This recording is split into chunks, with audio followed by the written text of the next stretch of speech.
Kalau dari skuad, saya pilih bukan 1-2, Argentina sama Prancis. Artinya bisa terulang lagi final di 4 tahun lalu di Qatar. Waduh, back to back lah. Bisa back to back itu. Kalau mau secara realistis, jujur, itu saya bilang. Kalau dari skuad dan mental mereka teruji, akhirnya kan Dennis udah bikin brace 2 gol. Makanya saya bilang, saya menempatkan Jerman lagi akan bahaya. Nah, untuk Jerman ini, hajar dia sebenarnya di fase grup. Jangan sampai lolos. Tapi sekarang dia udah lolos. 32 kalau dia kalah ini. Jangan dia lolos sampai ke 8 atau semifinal. Dia juara. Ini berarti kalau udah sampai 8 besar, Bahaya Jerman. Bisa juara. Wow. Karena mental dia kan, dia tuh diesel kan. Naik terus. Mesin diesel. Ya, dan ingat dia itu di 12, hanya satu-satunya tim di dunia yang 12 kali bisa masuk di posisi 4 besar terus. 4 kali juara dunia, 4 kali runner up, 4 kali juara 3. Paling banyak masuk final juga. Paling banyak masuk final.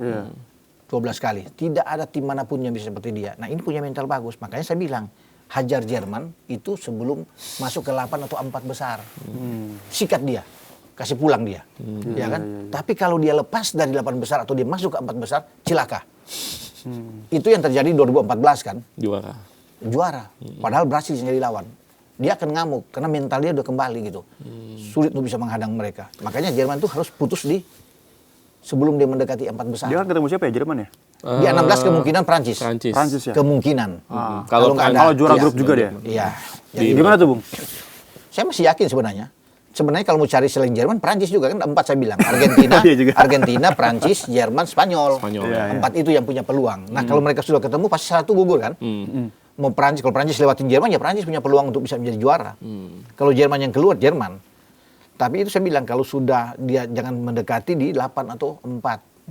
Nah, karena posisi dia akan berbahaya gitu. Kalau dari 4 satu negara, apa, Ya. Bung Ropan? Yang paling. Yang paling. Tadi kan ada apa? Argentina, Iya. Prancis, Jerman sama. Kalau dari skuad, saya pilih bukan 1-2, Argentina sama Prancis. Artinya bisa terulang lagi final di 4 tahun lalu di Qatar. Waduh, back to back lah. Bisa back to back itu. Kalau mau secara realistis, jujur, itu saya bilang. Kalau dari skuad, kemewahan tim, itu 2 kan nggak bisa kita bantah. Bahwa dua-dua ini memang top. Kita lihat di Prancis, kuat. Michael Olise lagi bagus di Munchen, ya kan? Mbappe, Ousmane Dembele, gila sih. kemudian di Sayer Doe di belakang, masih ada Bradley Barcola yang bisa bermain di sana kan. Ada yang namanya Ryan Cherky yang bagus bermain di City.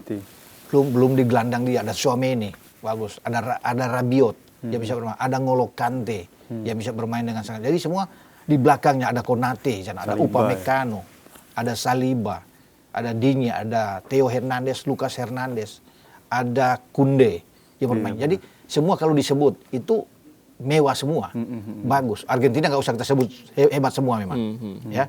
Mau McAllister, ada Enzo semua kan, Martinez, Alvarez, Rodrigo de Paul itu top lah dengan Messi-nya. Jadi kemungkinan bisa 2 itu. Makanya saya bilang jangan sampai Jerman itu yang ada di antara 8 atau 4. Jadi mau ketemu Argentina takut ketemu Jerman. Coba lihat grafik pertemuan mereka. Lebih banyak Jerman menang. 2006 Jerman yang ngalahin Argentina ya? Iya. 2010 juga? 2010 out ketika ada Messi di situ. Iya. Dan ditangani oleh Maradona kan? 4-0 ya? Iya.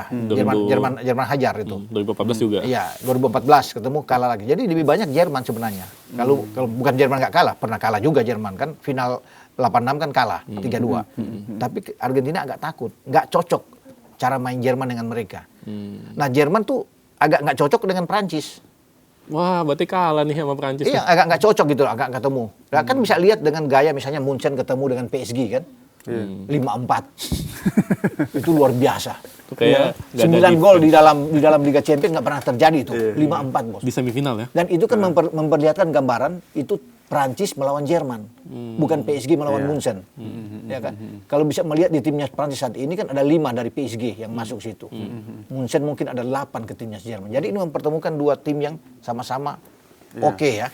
Jadi itu Jerman agak khawatir kalau ketemu itu. Sama seperti Italia. Jerman juga takut sama Italia. Lebih banyak kalah kan lawan Italia. Biasanya kalah biasanya. Iya. Jerman lebih oke kalau ketemu Inggris. Ah iya. Ketemu Argentina, ketemu Brasil. Itu dia dapat main. Nah, Jerman agak sedikit kagok kalau ketemu dengan Prancis, termasuk dengan Spanyol. Jerman agak begini-begini juga. Tapi Jerman ini ya, kabarnya Nico Schlotterbeck ini cedera ya? Cedera. Kemarin makanya diganti oleh Rudiger kan. Ini masuk. Ini jadi masalah nih di kalangan fans Jerman juga bilang ini Jonathan Tah sama Rudiger. Dua-duanya kan lamban nih. Lambat. Iya. Ini bahaya buat Jerman. Iya, makanya tentunya bagi Nagelsmann harus putar otak untuk bisa melihat siapa. Tapi memang kondisi yang ada di Jerman cuma dua itu yang paling bagus. Siapa lagi backnya? Waldemar Anton ya paling. Enggak, kurang. Ya? Makanya kan Waldemar tidak akan masuk di posisi itu. Nggak mungkin Joshua Kimmich ditarik ke dalam kan? Iya. Lebih agak pendek gitu loh untuk bisa bermain. Joshua Kimmich lebih bagus di kanan atau di gelandang. Makanya Jerman agak sulit di situ. Mungkin Waldemar oke lah, tapi kan tidak sebagus Schlotterbeck misalnya.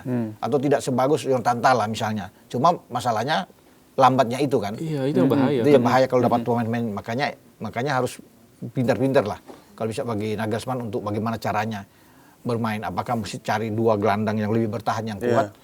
Mungkin Goretzka akan bermain dengan Pavlovic untuk bisa menjaga, untuk memutuskan serangan lawan sebelum masuk ke Jonathan Tah dan Rudiger. Itu pakai dua Pavlovic dan Goretzka.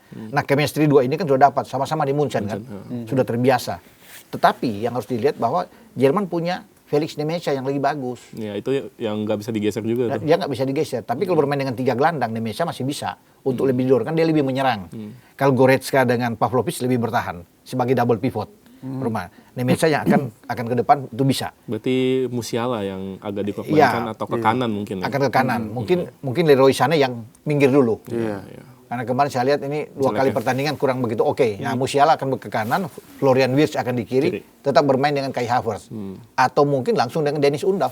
Nah, ini menarik. Karena kan ada kabar yang bilang Jurgen Klopp itu sempat menyarankan kalau seharusnya itu mainin Dennis Undav di awal, bukan Kai Havertz. Ini menurut Bung Kopan, mendingan langsung Dennis Undav apa Havertz dulu yang main? Menurut saya Havertz dulu deh yang main. Oh, tetap ya.